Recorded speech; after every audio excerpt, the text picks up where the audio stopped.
നിങ്ങളുടെ ഉള്ളിൽ ഇങ്ങനെ ഇളകി മറിയായിരിക്കും. ഉറപ്പായിട്ടും കാരണം നമ്മുടെ ഫൈറ്റർ ആയാലും എല്ലാവരും ജീവനില്ലേ അങ്ങല്ല, അവരുടെ ജീവനൊക്കെ ഈ റോപ്പൊക്കെ പിടിക്കുന്നവരുടെ കയ്യിലാണ്. അതെ കാരണം എന്ന് പറഞ്ഞാൽ ഞങ്ങളുടെ ഒരാളുടെ ഭാഗത്ത് ഒരു ചെറിയ മിസ്റ്റേക്ക് ഉണ്ടായ ഒരാള് ചിലപ്പോൾ മരിച്ചു പോവാൻ സാധ്യതയുണ്ട്. ഞങ്ങൾ ഒന്നാമത് ഞങ്ങൾക്ക് റിസ്ക് ഫാക്ടേഴ്സ് അറിയാം, എന്നാൽ കൂടി ഞങ്ങൾ മാക്സിമം സേഫ്റ്റി നോക്കും. അതാണ് ഞാൻ പറഞ്ഞത്, മാക്സിമം സേഫ്റ്റി ഞങ്ങൾ ചെയ്യും. പക്ഷെ ഇങ്ങനെയുള്ള കുറേ റിസ്ക് ഞങ്ങൾക്കുണ്ട്. അതായത് ഞങ്ങൾ ഈ പറഞ്ഞ പോലെ ടെൻഷനായിരിക്കും. ആ ഷോട്ട് തീർന്നാലാണ് നമുക്ക് ഒരു ആശ്വാസം കിട്ടുള്ളൂ. അപ്പൊ നമ്മൾ ആ ഒരു പാനിക്കായി പോയാലും പ്രശ്നം അല്ലേ, എന്ത് ചെയ്യണം എന്നറിയാതെ പെട്ടെന്ന് നമുക്കൊരു സൊല്യൂഷൻ കിട്ടാതെ വന്നാൽ ഇങ്ങനെ റോപ്പൊക്കെ കയ്യിൽ നിന്നൊക്കെ പോയാൽ ഇല്ല. ഞങ്ങൾ ഓൾറെഡി റോപ്പ് പ്രാക്ടീസ് ഞാൻ പറഞ്ഞല്ലോ, ഇപ്പോൾ പ്രാക്ടീസ് ചെയ്തിട്ട് നമ്മൾ വരാം.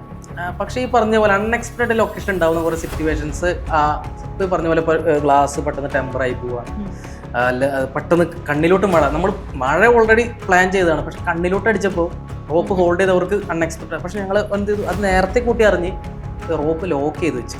അതുകൊണ്ട് ഞങ്ങളത് അറിയാം. ഇനി അങ്ങനെ വന്നാൽ കൂടിയിട്ട് എന്താ ചെയ്യേണ്ടതെന്നുള്ളത് ഞങ്ങൾ എടുക്കും, മാക്സിമം എടുക്കും.